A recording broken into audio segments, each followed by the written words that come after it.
इस चैनल से जुड़े सभी विद्यार्थियों को गुड मॉर्निंग। आज आपको इस वीडियो में बल और गति के नियम के बारे में बताया जाएगा। आपको पहले वाले वीडियो में Newton of first law motion यानी न्यूटन के प्रथम गति के नियम और न्यूटन के द्वितीय गति के नियमों के बारे में बताया गया। न्यूटन के प्रथम गति के नियम में विद्यार्थी जी बल का परिभाषा मिला और जड़त्व का परिभाषा मिला, जिसमें बल के बारे में भी आपको बताया गया कि बल का परिभाषा किस प्रकार से दी जाती है, जड़त्व का परिभाषा किस प्रकार से दी जाती है। जड़त्व के प्रकार के बारे में बताया गया कि जड़त्व 3 प्रकार के होता है: दिशा की जड़ता, गति की जड़ता, विराम की जड़ता। तीनों को उदाहरण के साथ समझाया गया।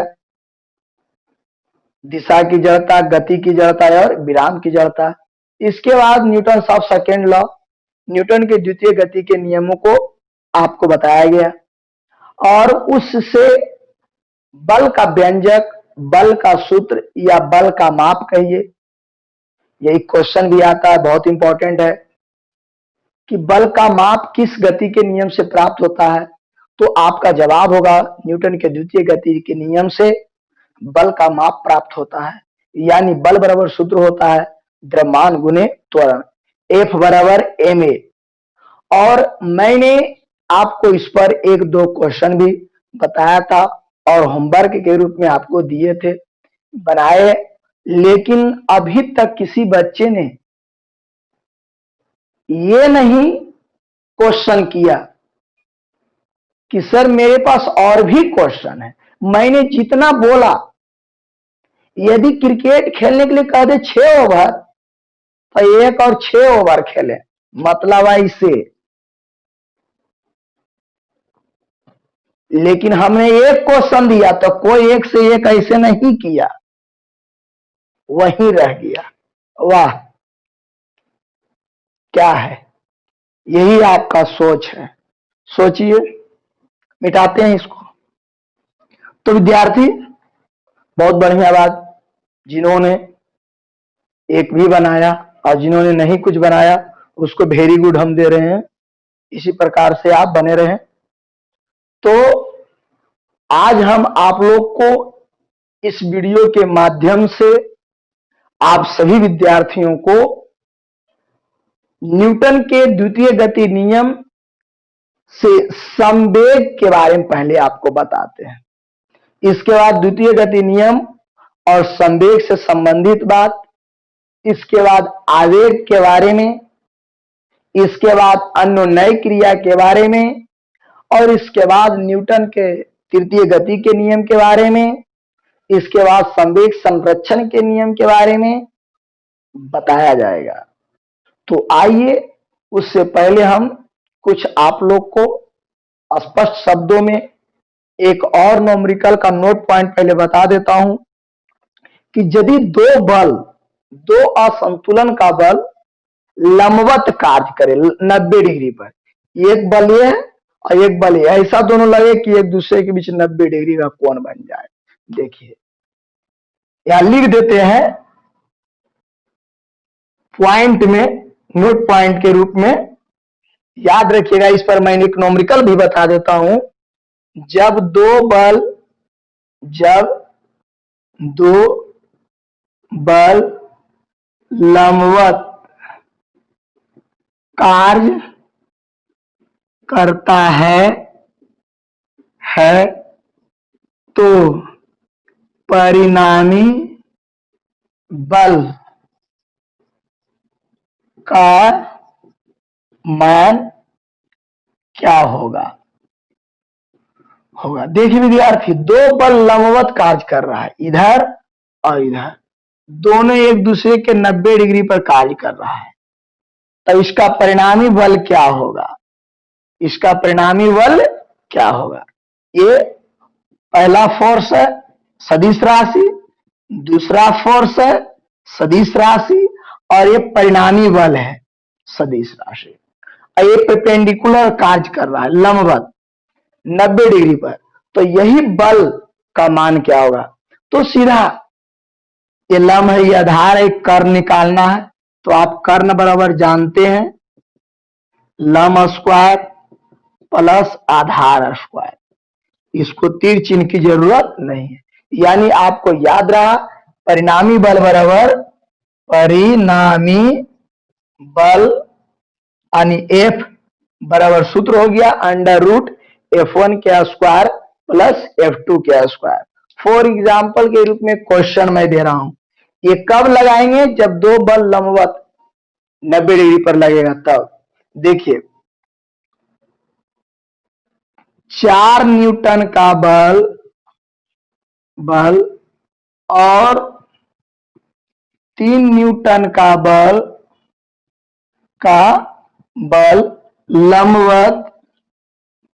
लंबवत लगता है तो परिणामी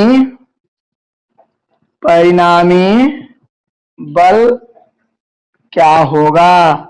देखिए बहुत इंपॉर्टेंट है और बहुत आसान भी है। तो एक बल लग रहा है F1 बराबर लग रहा है 4 न्यूटन और F2 बराबर लग रहा है बाबू 3 न्यूटन। तो F बराबर परिणामी बल बराबर F1 के स्क्वायर प्लस F2 के स्क्वायर, छोड़ देंगे तो आप लोग बना लीजिएगा, है ना। यहाँ पर 4 का वर्ग और 3 का वर्ग under root Bahadur ji 16 plus 9 under root 25 यानी 5 न्यूटन आंसर आया बहादुर। कितना आसान था। तो याद रहे इसके बारे में कि जब दो बल लंबवत दिशा में लगेगा 90 डिग्री पर लगेगा तो परिणामी बल का जो मान होगा दोनों बलों के वर्गमूल के बराबर होता है। दोनों बलों के वर्ग के योग का वर्गमूल होता है। दोनों बल के वर्ग के योग का वर्गमूल होता है। देखिए गौर से मैं बोलता हूं कैसे और दिखाता हूं कैसे। दोनों बलों के वर्ग के योग का वर्गमूल होता है, ये बात याद रहे। और इस प्रकार से यदि क्वेश्चन बुक में हो या एग्जाम में आवे तो आप इसको बना सकते हैं इस प्रकार से, ठीक है। इसको टाइम हम आपको दे रहे हैं 20 सेकेंड के अंदर गौर से देख लें।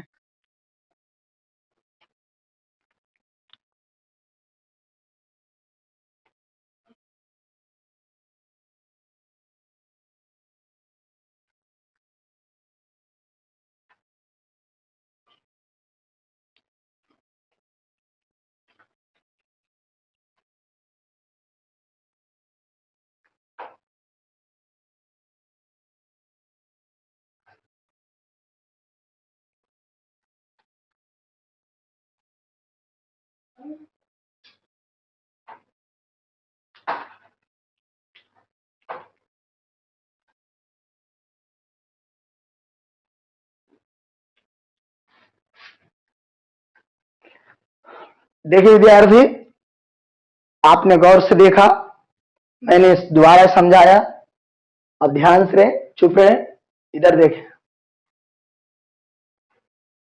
अब हम आप लोग को संवेग मोमेंट बारे में बताने जा रहे हैं। गौर से आप लोग सुनिएगा, इस पर भी मैं नोमरिकल दूंगा, आप ध्यान से देखिएगा। छोटा छोटा नोमरिकल दे देंगे जो आप बनाइएगा और हम भी बना देंगे। देखिए संवेग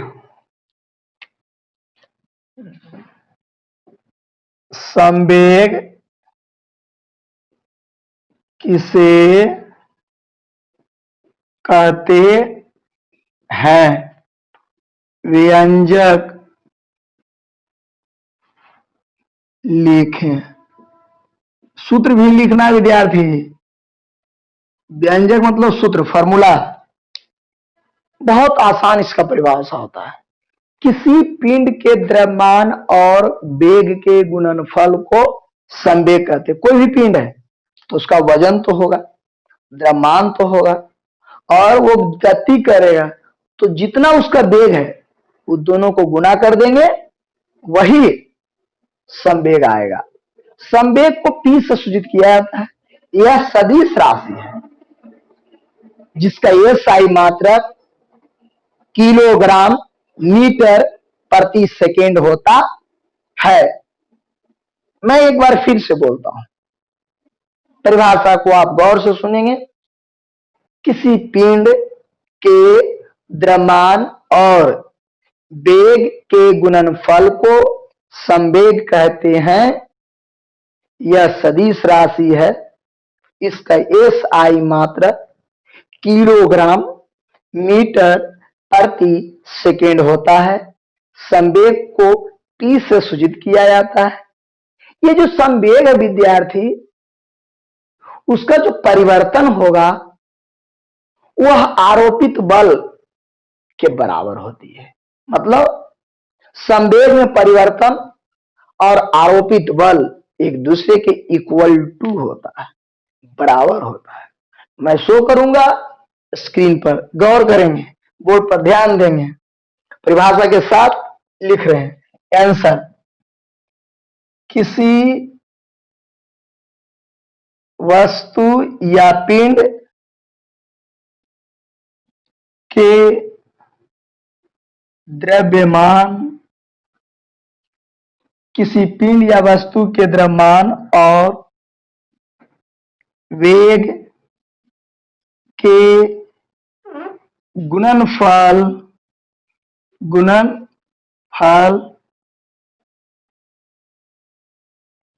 को संवेग कहते हैं। इसे P से सूचित किया जाता है। इसका एसआई मात्रक किलोग्राम मीटर प्रति सेकेंड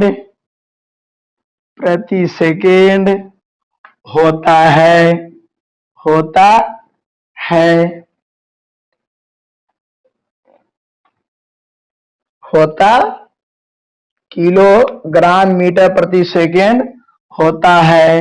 केजी मीटर एस पर पावर -1 होता है। इसलिए संवेग बराबर द्रव्यमान गुने वेग, P बराबर mv। इस सूत्र आया। विद्यार्थी जी, ये सूत्र है। आप फिर से क्वेश्चन को ध्यान देखेंगे।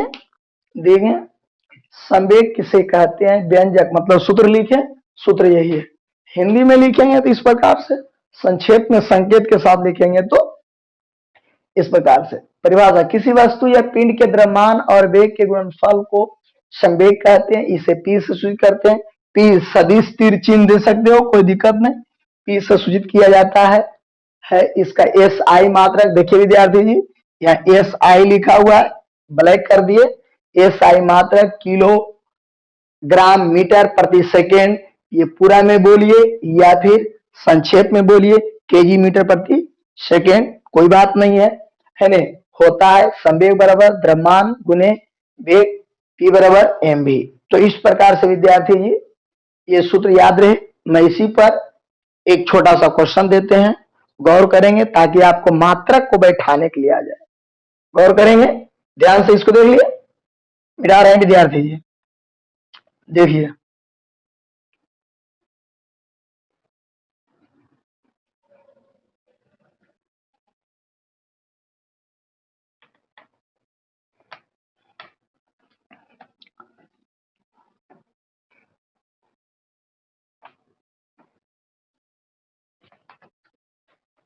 क्वेश्चन है, गौर कीजिएगा। 10 किलोग्राम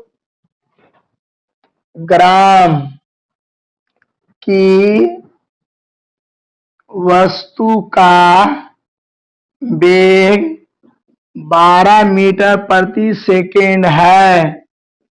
तो इसका संवेग क्या होगा, क्या होगा। क्वेश्चन देखिए और बनाइए। टाइम 1 मिनट, आंसर बना के दिखाना।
देखिए विद्यार्थी जी, बहुत बढ़िया जो आपने जवाब दिया।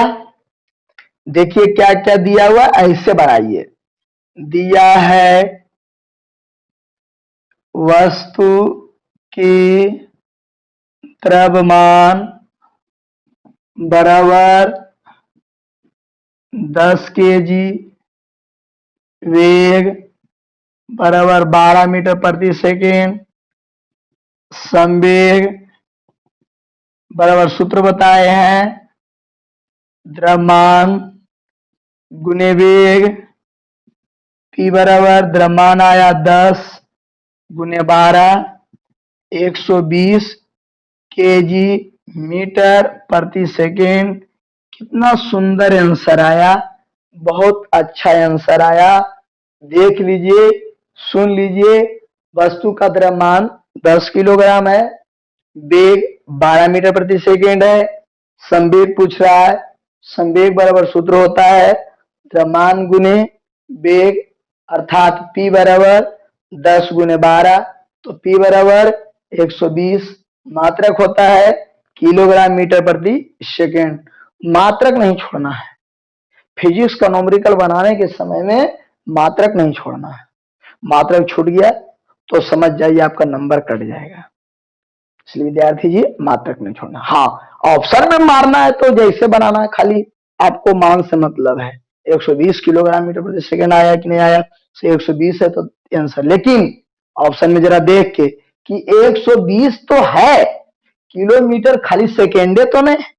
देखिए ऑप्शन ऐसे भी हो सकता है। पहला ऑप्शन 120, देखिएगा गौर से, केजी मीटर सेकेंड, और दूसरा ऑप्शन है 120 केजी प्रति सेकेंड। तीसरा ऑप्शन है विद्यार्थी 120 केजी है ना मीटर प्रति सेकेंड। और इनमें से सभी तो पता नहीं आप कौन सा ऑप्शन लगाएंगे, सो देख लीजिए है ना। इनमें से सभी तो ये नहीं कि सब में लग रहे 120 तो इनमें से सभी मार दें, नहीं। देख लीजिएगा मात्रक 120 मीटर प्रति सेकेंड, तो आपका तीसरा आंसर सही होगा, सब नहीं है सही। समझ रहे विद्यार्थी जी, गौर करें। इसमें मीटर नहीं है, इसमें प्रति सेकेंड नहीं है, तो ये सब याद रहे, ये सब मात्रक बहुत जरूरी है।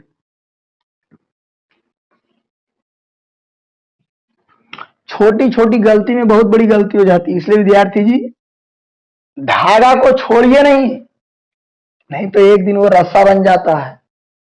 छोटी गलती को कहीं छोड़ दिया तो एक दिन वो बहुत बड़ा डिक्शनरी बन जाएगा। पूरा डिक्शनरी में ही गलती नजर आएगा, आपके दिमाग की डिक्शनरी में। इसलिए विद्यार्थी उस छोटी सी गलती को छोड़े नहीं। आइए हम आपको आवेग, अगला मेहमान है। आवेग से आप क्या समझते हैं, आवेग से आप क्या समझते हैं। देखिए विद्यार्थी, आवेग के बारे में बताते हैं। आवेग भी बस कुछ नहीं है, कोई वस्तु पर बल लगा रहे हैं, तो ये लगा रहे हैं बल, और लगाया गया बल और कितना देर तक लगाए, कितना समय तक लगाए, उन दोनों को गुना कर देंगे ना, तो जो गुणनफल आएगा, गुना करके जो मान आएगा, वही मान को आवेग कहते हैं। इसे आई से सूचित किया जाता है, इंपल्स आई से सूचित किया जाता है, और यह भी सदिश राशि है। इसका एसआई मात्रक न्यूटन सेकेंड होता है, एसआई मात्रक न्यूटन सेकेंड, एकदम जस्ट लाइक संवेग की तरह। इसलिए इसको संवेग में परिवर्तन को आवेग कहते हैं, संवेग में परिवर्तन को आवेग कहते हैं, क्योंकि दोनों का वैल्यू इक्वल होता है। तो दोनों परिभाषाओं को लिख देंगे, गौर से देखिएगा। परिभाषा क्या है विद्यार्थी? किसी वस्तु पर लगाए गए असंतुलन का बल और बल को लगाने में लगा समय के गुणन फल को आवेग कहते हैं। इसे आई से सूचित किया जाता है। यह सदिश राशि है। इसका एसआई मात्रक Newton second, Newton second, bracket में विद्यार्थी जी न्यूटन सेकेंड होता है। अर्थात आई बराबर उच्चारण में आवेग बराबर बल गुने समय, यानी आई बराबर एफ गुने टी। आप इसको गौर से देखें, 1 मिनट।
आइए विद्यार्थी, तो अभी आपने इसके बारे में पढ़ा, फिर से इसको एक सुन लीजिए। किसी वस्तु पर लगाए गए असंतुलन का बल और बल को लगाने में लगा समय के गुणनफल को आवेग कहते हैं। इसे आई से सूचित किया जाता है। यह सदिश राशि है। इसका एस आई मात्रक न्यूटन सेकेंड होता है, अर्थात आवेग बराबर सूत्र हो गया बल गुने समय, आई बराबर एफ टी। आइए हम दो गो नोट पॉइंट लिखते हैं। जो अभी आपको बोला गया था विद्यार्थी कि संवेग में परिवर्तन आवेग के बराबर होता है। संवेग में परिवर्तन आवेग के बराबर होता है। एगो ही नोट पॉइंट लिखाएंगे और एक लिखाएंगे संवेग में परिवर्तन के दर आरोपित बल के बराबर होता है। आरोपित बल के बराबर होता है। दोनों नोट पॉइंट को आप याद रखेंगे। पहला, संवेग में परिवर्तन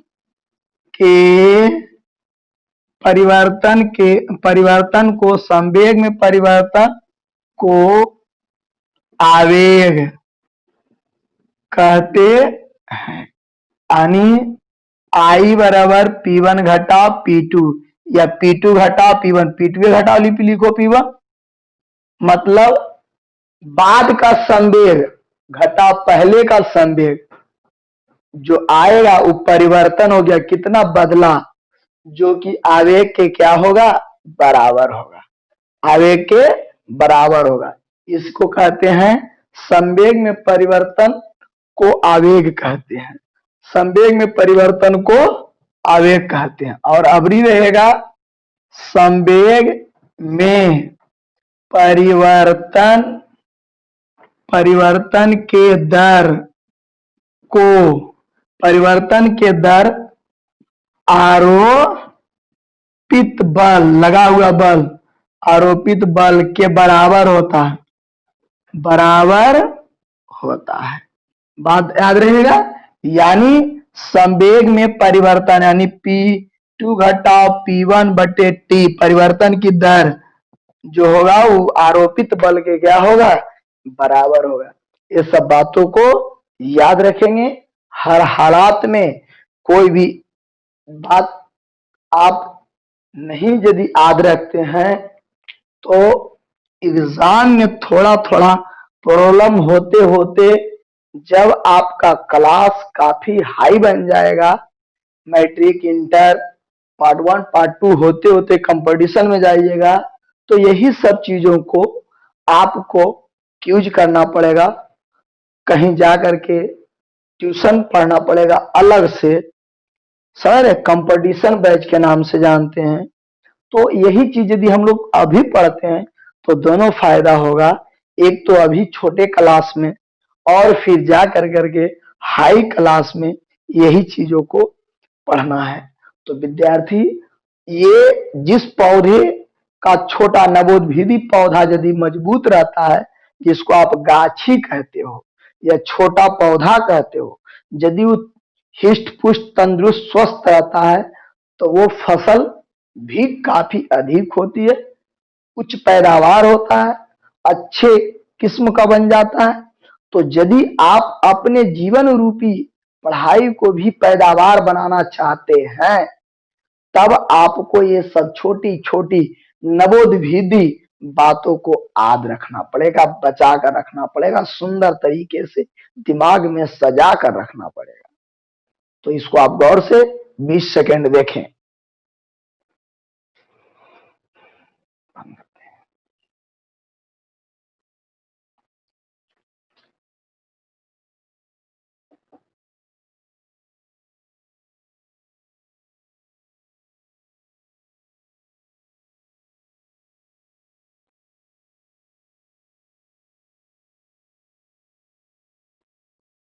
तो हो गया विद्यार्थी जी आप लोग।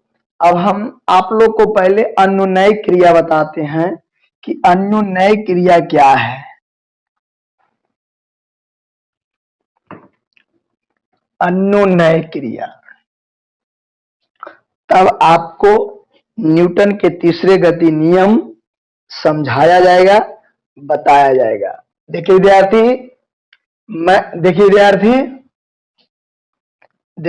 मैं आप लोग को अन्योन्य क्रिया से आप क्या समझते हैं? अनुनय क्रिया के बारे में मैं बताता हूं, गौर करें। अनुनय क्रिया के बारे में आप कई बार ऐसी घटनाएं घटती है कि आप रास्ते चलते हैं और किसी से अचानक टकरा जाते हैं बिना देखे हुए। आप चल रहे इधर फेस करके और वो चल रहा है इधर फेस करके, आप दोनों एक दूसरे से टकरा पड़ते हैं। तो यहां पर देखिए, दोनों आदमी टकरा गए हैं। वो अगला आदमी आपसे कहता है देख कर ही चलते हो, तो आप भी जवाब दे देते हैं आप नहीं देख के चलते हैं, क्योंकि दोनों में से एक आदमी देखा होता तो टकराने की कोई सवाल ही नहीं पैदा होता।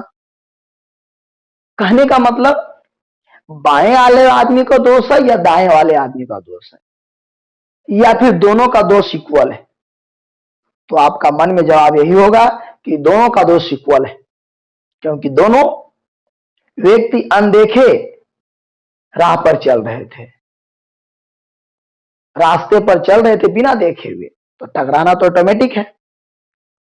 तो पहला व्यक्ति दूसरे से कहता है और दूसरा व्यक्ति पहले से कहता है, अनुनय क्रिया हो गया। यहां देखिए, टकराते हैं तो पहला दूसरे पर बल लगाता है, दूसरा पहले पर बल लगाता है। ये दोनों के बीच जो बराबर क्रिया हो रही है, पारस्परिक क्रिया भी कहते हैं, पारंपरिक क्रिया भी कहते हैं। तो इस क्रिया को ही अनुनय क्रिया कहते हैं। जवाब, जब दो वस्तु विपरीत दिशा से आकर टकराती है तब पहले वस्तु दूसरे पर और दूसरे वस्तु पहले के ऊपर बल आरोपित करती है, तो इस क्रिया को अनुनय क्रिया कहते हैं। यानी पहला दूसरा पर क्रिया कर रहा है और दूसरा पहला पर कर रहा है, तो इस क्रिया को अनुनय क्रिया कहते हैं। फॉलो किया? इसमें दोनों का वैल्यू इक्वल हो जाता है। आइए मैं उस जवाब को लिखता हूं विद्यार्थी जी। आंसर, जब दो वस्तु विपरीत दिशा से आकर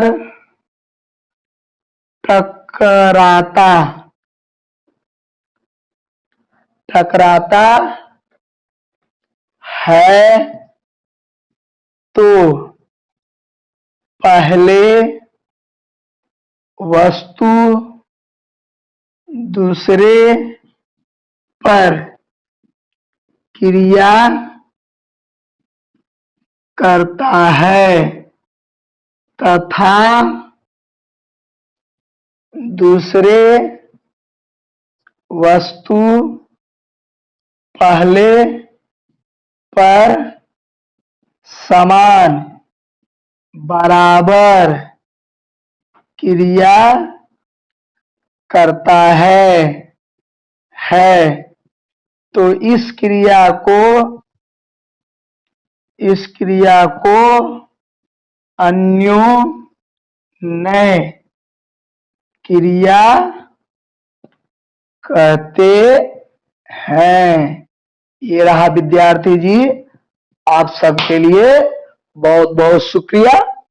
और ध्यान से सुने, पढ़ें और याद करें।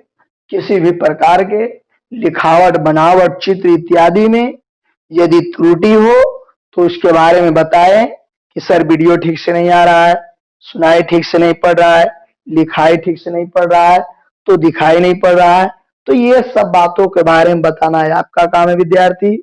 तो यथासंभव मेरे त्रुटि को बताना है आपका काम है नहीं? मेरे एक आंख है और आपका अनगिनत आंख है न।